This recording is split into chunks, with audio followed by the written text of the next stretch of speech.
My name is Ryan Recalde. I'm 26 years old. I'm from Calaca, Batangas.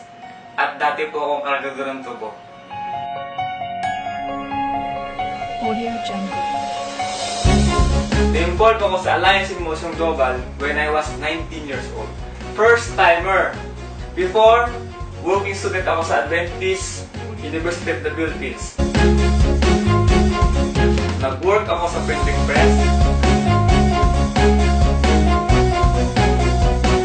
Audio Jungle.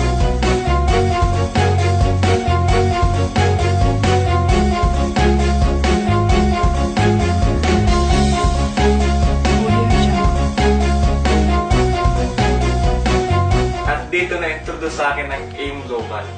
At doon nabuksan ang isipan ko at nabuhay ang mga pangarap ko. Hindi ako nakatapos sa pag-aaral, walang diploma. Kaya nakita ko sa AIM Global na dito mababago ang buhay ko. Kaya ginrab ko na yung opportunity. Pero ang problema, wala akong pera. Kaya pinilit ko ang aking magulang na isang laang pinagtatayo namin ng bahay. Grabe, hindi pala ganun kadali. Walang naniniwala sa akin, maraming discourage sa akin, pero hindi ako nawala ng pag-asa. Because I want to change my life. Gusto ko magkaroon ng magandang buhay ang pamilya ko.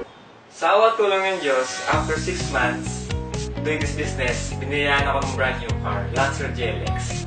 After another 6 months, nakabili ako ng sariling bahay sa Tarosa Heights. Doon na lumaki yung grupo ko at nagtuloy-tuloy na yung blessing.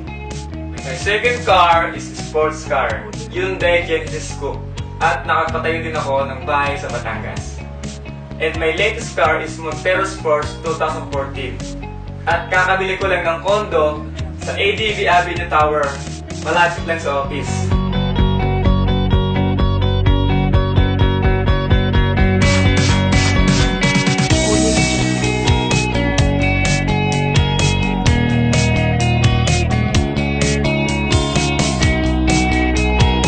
At nakapag-travel na rin ako sa iba't ibang bansa. In my 6 years sa AIM Global, lahat ng meron ako ngayon, lahat ito ay galing sa AIM Global. Na-realize ko na bago mo ko isang bagay, kailangan mo talaga paghirapan. Basta huwag ka lang susuko at huwag mong sayangin ang oras mo. Lagi lang mag-pray at magtiwala sa Diyos dahil lahat kayang ibigay sa taktang panahon. Audio Jungle. Audio Jungle.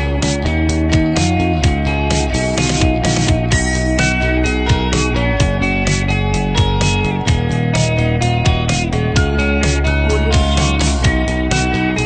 Salamat dahil mayroong AIM Global. Kung di dahil sa inyo, hindi ako ganito ngayon. And of course, my mentor, Kuya E, ang nagturo sa akin kung paano gawin ang tamang negosyo. Thank you so much. To God be the glory.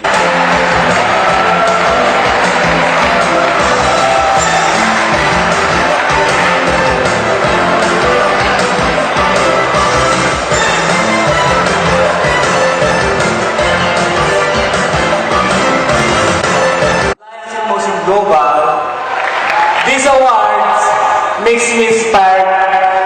Thank you so much for buhay, Ansel. Once again, congratulations to you, man, with the album story.